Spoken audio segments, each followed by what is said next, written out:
할렐루야. 반갑습니다. 우리 앞뒤 옆을 보시고 주님의 사랑으로 인사들 나눕시다. 사랑합니다. 반갑습니다. 참 우리 오늘 이 장로님, 권사님 또 우리 목회자들 최소한의 성도들이 참석해서 영상으로 이 예배를 새벽 예배를 만들고 있습니다. 우리가 영상을 지방으로 또 국외로 이렇게 보내는데 미주에 로스앤젤레스나 달라스, 버지니아, 또 상파울, 브라질, 카나다 이쪽으로 이 새벽기도의 예배 실황이 중계가 될 텐데 어디서든지 이 예배를 함께 참석하는 우리 성도들 다 하나님의 축복함으로 어려움과 싸워서 특별히 코로나와 싸우면서 승리하는 우리 모두가 되기를 주님의 이름으로 축원합니다. 오늘 또 코로나19 통계를 보니까 715명이에요.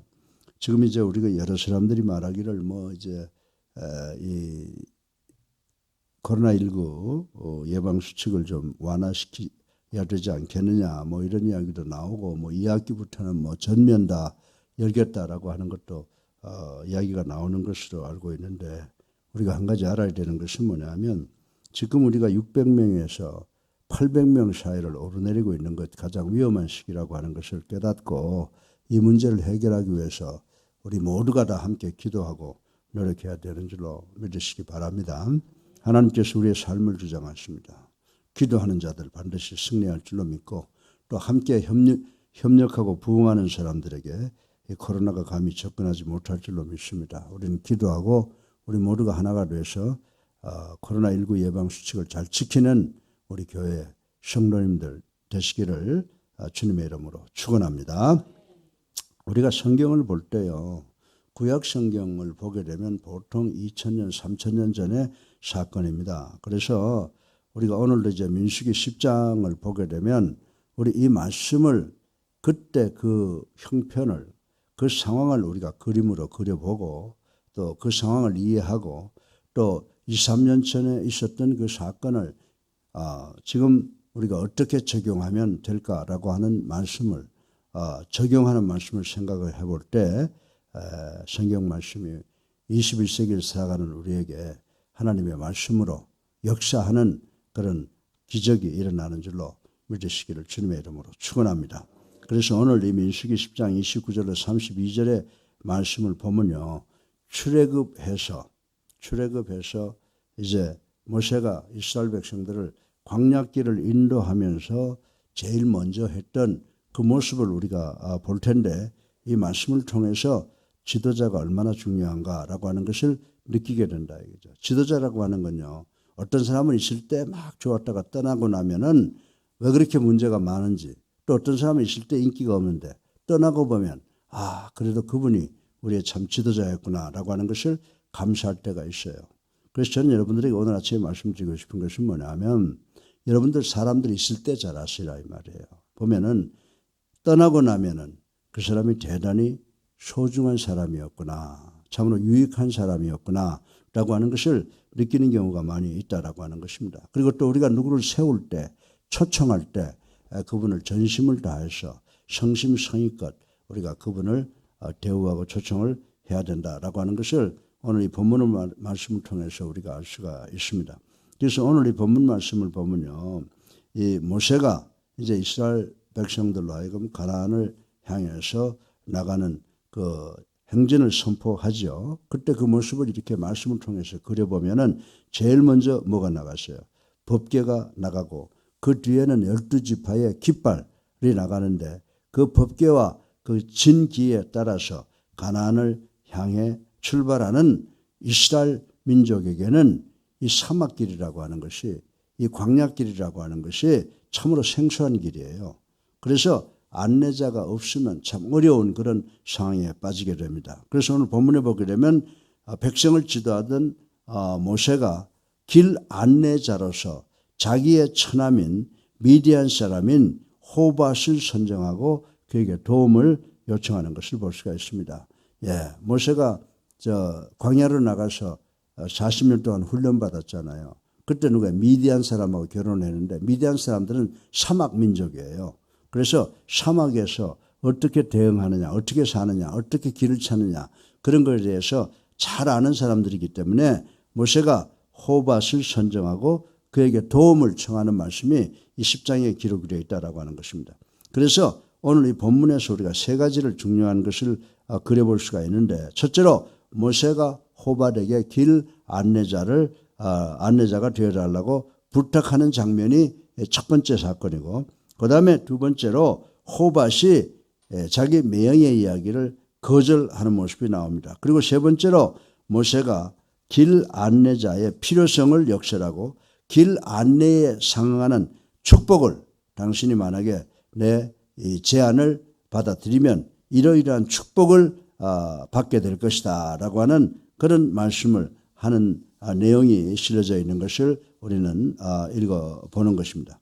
그러나 본문의 호밧의 동행 여부에서는 더 이상 언급이 없습니다. 그러나 여러분들이 성경 다른 곳에 보게 되면 사사기나 사무엘 등의 내용을 보면은 이 호밧이 그 자기 매형 모세의 강청에 동의하고 광야 여행길에 안내자로 봉사했다라고 하는 증거가 나타나 있다라고 하는 것입니다. 그리고 또 한편 여러분들 한번 가만히 생각해 보세요. 이 모세의 행동이 옳은 것인가 옳지 않은 것인가를 생각해 볼 수가 있습니다. 우리가 이것을 확인하고 넘어가야 돼요. 한편 하나님께서는 사람한테 인도를 부탁한 게 아니에요. 누구를? 무엇을? 구름으로 이스라엘 백성의 광야 여정을 인도하셨다고 하는 거 우리 잘 알지 않습니까? 그럼에도 불구하고 모세가 길 안내자를 구한 것을 우리가 보면은 어떻게 생각해 보기에는 모세가 신앙이 불신앙적이었구나. 이 처사가 잘못된 처사였구나. 이렇게 생각할 수가 있다라고 하는 것입니다. 그러나 모세가 호밧에게 길 안내를 부탁했다는 것은 하나님을 온전히 신뢰하지 못한 불신앙적인 행동이 아니라는 것을 우리는 알아야 되는 줄로 믿으시기 바랍니다. 60만인데 거기에다가 어린아이들까지 여자까지 다 하면 몇 명이에요? 수백만이에요. 200만여 명 되는 선민을 그 광야에다 내몰아 버리면 하나님께서 구름기둥 불기둥으로 인도하시지만 거기에 많은 안전 문제가 생기잖아요. 그러니까 그런 거를 이 사막 민족인 이 호밧으로부터 그런 안전 대책을 위해서 좀 봉사해 달라라고 하는 것을 지금 부탁하고 있는 거예요. 우리는 이것을 통해서 모세가 신앙이 부족하다라고 하는 것을 생각하기 전에 먼저 지도자로서 참으로 자기 백성에 대한 그 사랑, 그 인격이 나타나 있다 이렇게 볼 수가 있는 줄로 믿으시기 바랍니다. 하나님께서는 백성들을 인도 보호해 주시는 은총을 무시하지 않은 상태에서 보세요. 돌발적인 사건이 일어날 수 있잖아요. 돌발적인 사고와 경험 미숙으로 생겨날 생소한 광야 여행 동안에 위험을 최대한 막아보려는 이 모세 지도자의 애타는 마음을 반영한 조치였다라고 생각을 해볼 수가 있습니다. 이처럼 믿음의 소유자는요, 기적만 바라보지 않고 하나님께서 제공해 주신 은사와 기회를 최대한으로 활용해야 될 줄로 믿으시기를 주님의 이름으로 축원합니다. 우리가 앉아서 아이고 감나무 밑에 가서 기도하고 입 딱 벌리고 있으면 홍시가 떨어지겠지. 그게 아니죠.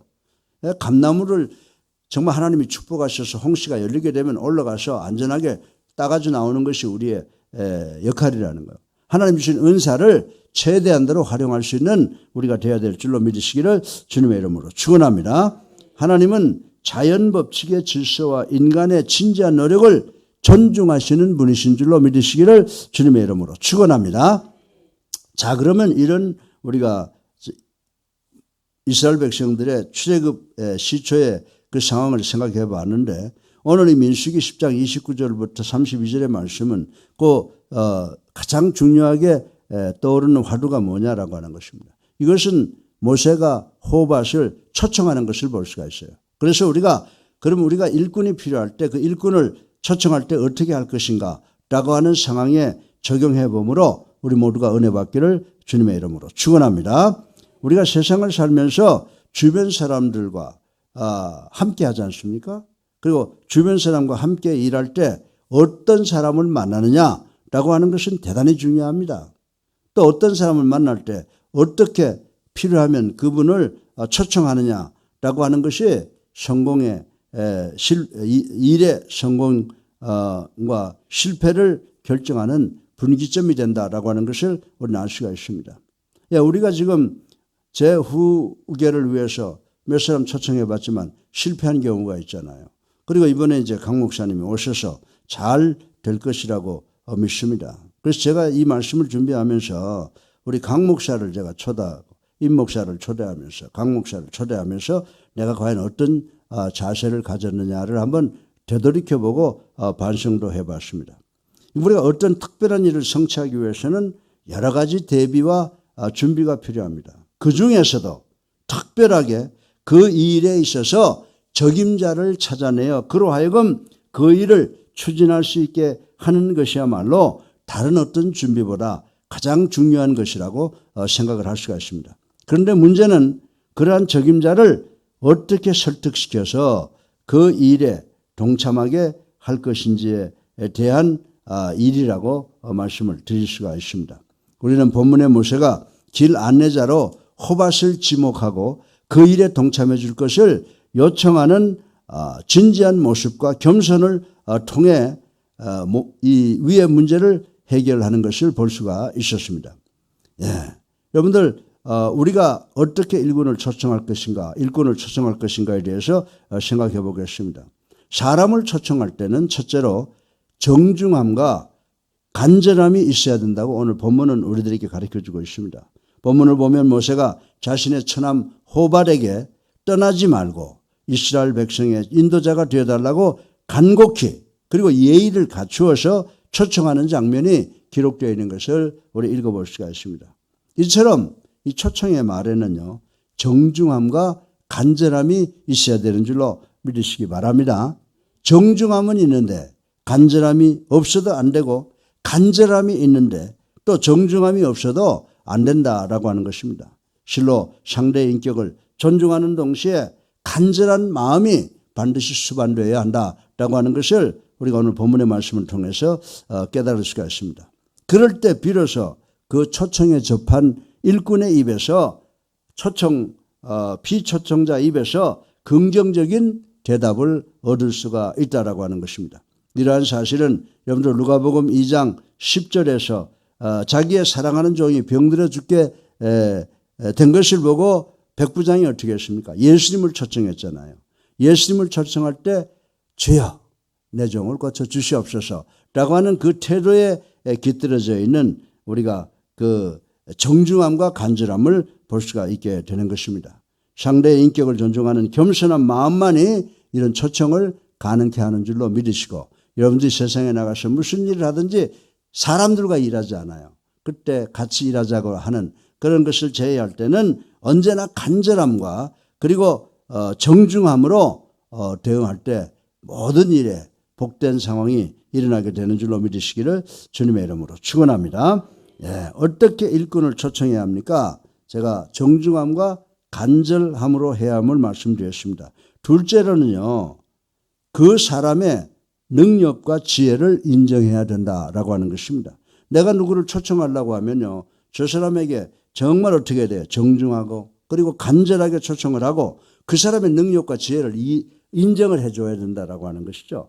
그래서 본문을 보면 모세가 호밧에게 뭐라고 말합니까?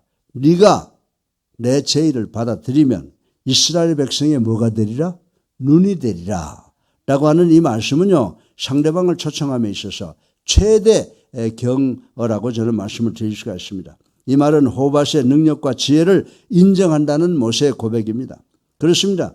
자신의 한계와 무능을 솔직히 인정하고 상대의 능력과 지혜가 필요함을 시인할 때 비로소 상대방의 마음이 열리고 상대방의 마음을 움직일 수 있다라고 하는 것을 우리는 알아야 된다라고 하는 것입니다. 이를 좀 더 확대하여 생각을 해보겠습니다. 다시 말해서 우리가 거룩하신 하나님께 우리의 생을 주관하시도록 부탁할 때, 주님을 나의 삶의 인도자로 초청할 때 하나님의 무한하신 능력과 지혜를 먼저 인정해야 되는 줄로 믿으시기를 주님의 이름으로 축원합니다. 제가요, 목회자들한테 많은 그 부탁을 하고 가르쳐도 이걸 고치기가 참 힘들어요.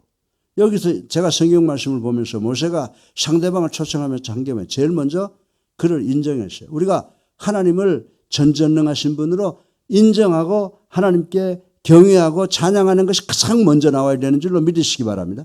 그 다음에 우리가 회개하고 기도할 때 하나님과 우리 사이를 가로막고 있는 모든 죄악이 허물어지고 그 다음에 하나님의 사랑에 감사하고 그 다음에 우리가 탄원하는 걸 한다. 이것이 성경적인 그 차례라고 하는 것이에요. 그래서 우리가 누구를 초청할 때 그 사람의 자격을 인정하고 하는 것처럼 우리가 하나님께 요청할 때는 우리의 생을 주관하시도록 부탁할 때는 하나님의 무한하신 능력과 지혜를 먼저 인정해서 하나님을 찬양해야 된다라고 하는 것입니다.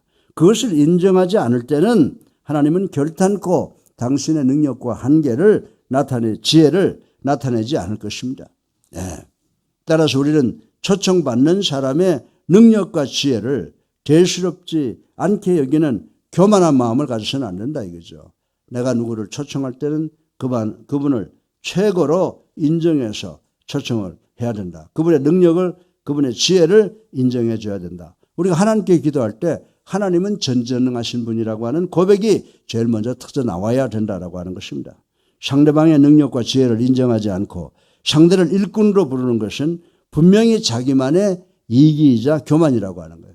우리가 하나님께 우리의 삶의 인도자가 되어달라고 초청을 하면서 우리의 일꾼으로 부르는 그런 태도를 가지면 하나님께서 결단코 응답하지 않는다는 사실을 우리는 알아야 되는 줄로 믿으시기 바랍니다. 일꾼을 초청하는 우리의 언어 속에는 과연 상대의 능력과 가능성과 지혜를 인정하는 마음이 들어있는지 가슴에 손을 얹고 생각해 봐야 된다라고 하는 것입니다. 여러분 신약 성경 보면은 마가복음 5장 22절로 24절에 누가 등장합니까? 회당장 야이로가 나타나지 않습니까? 그의 딸이 죽게 되었을 때 와서 주여 내 딸을 고쳐 주시옵소서라고 애걸할 때 그 사람의 그 말하는 모습과 태도에서 예수님의 능력과 지혜를 인정하며 주님을 치료자로 초청하는 것을 볼 수가 있는 것입니다.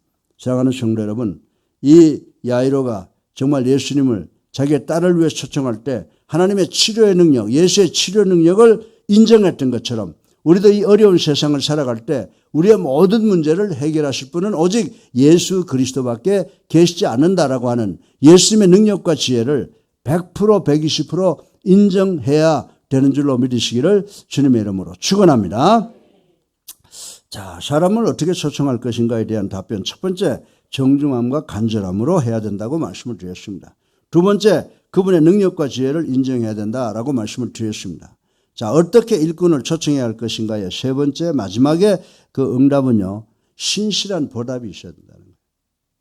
무조건 해달라고 하고 입 딱 씻어버리면 안 된다고 하는 거예요. 오늘 본문을 보니까요, 정말 우리가 정중함과 간절함으로 해야 되고 능력과 지혜를 인정해 줘야 되고 마지막으로는 그분의 노력에 대한 신실한 보답이 있다는 것을 알려줘야 된다라고 하는 것을 알 수가 있습니다. 모세는 자기 처남이죠. 부릴 수 있죠. 그럼에도 불구하고 모세는 호발에게 여호와께서 이스라엘에게 복을 내리시는 대로 너에게도 그대로 복을 주겠다, 나눠주겠다라고 약속하는 모습을 우리는 오늘 발견할 수가 있게 되는 것입니다.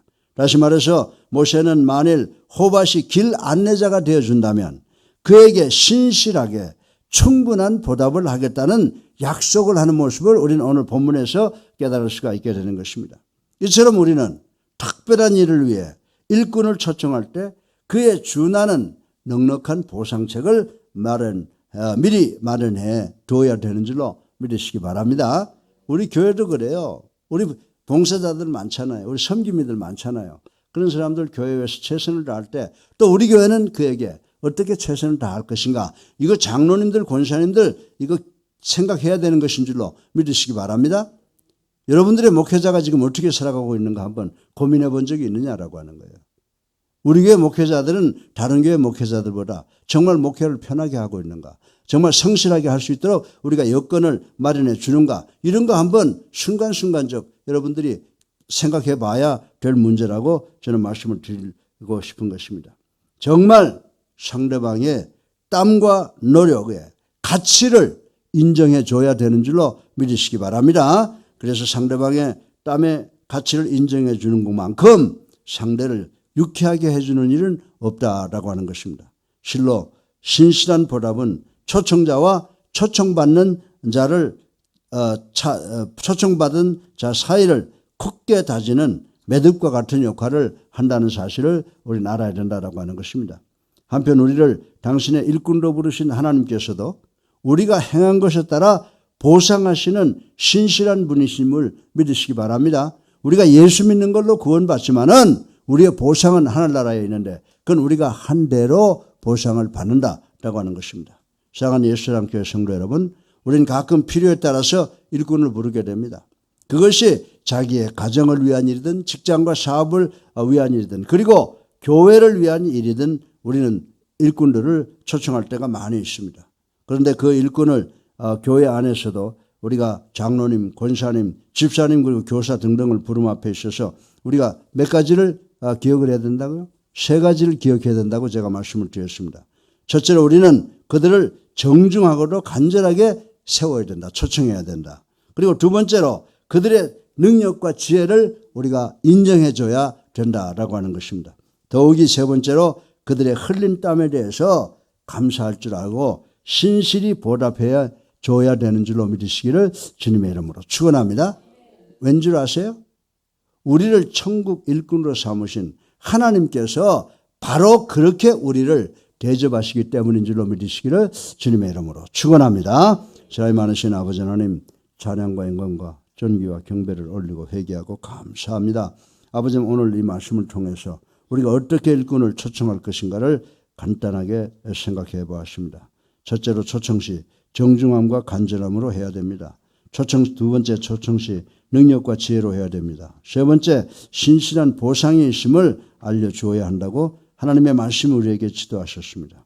우리가 이 말씀을 마음에 깊이 새기고 이제 서로를 위해서 초청하고 초청받을 때 늘 이 말씀을 마음속에 새기고 순종하는 저희들 될 수 있도록 하나님 축복하여 주시옵소서. 예수 그리스도 이름으로 감사하며 기도드렸사옵나이다.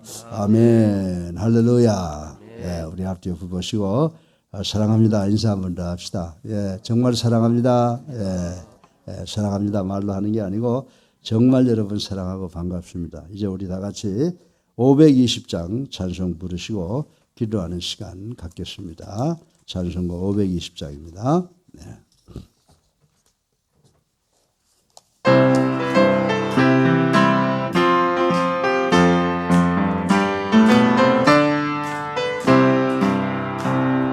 듣는 사람마다 복음 전하여 복스러운 소식 들어갈지세.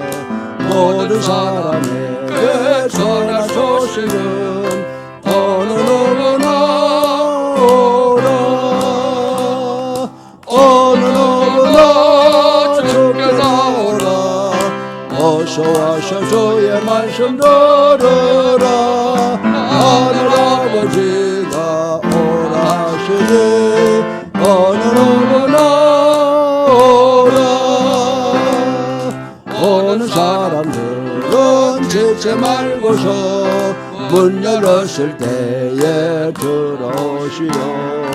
생명일은 오직 구주 예수님 어느 누구나 오라.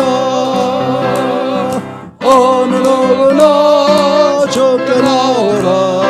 어서 와서 주의 말씀 들으라. 하늘 아버지가 오래 하시니 어느 누구나 오라. 언약하신 대로 이룰 것이니 누구든지 언약 받을 수 있네. 받은 사람에게 생명이로라. 어느 누구나 오라.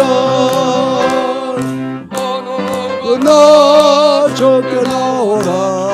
어서 와서 주의 말씀 들으라. 하늘 아버지가 오라 하시니 어느 누구나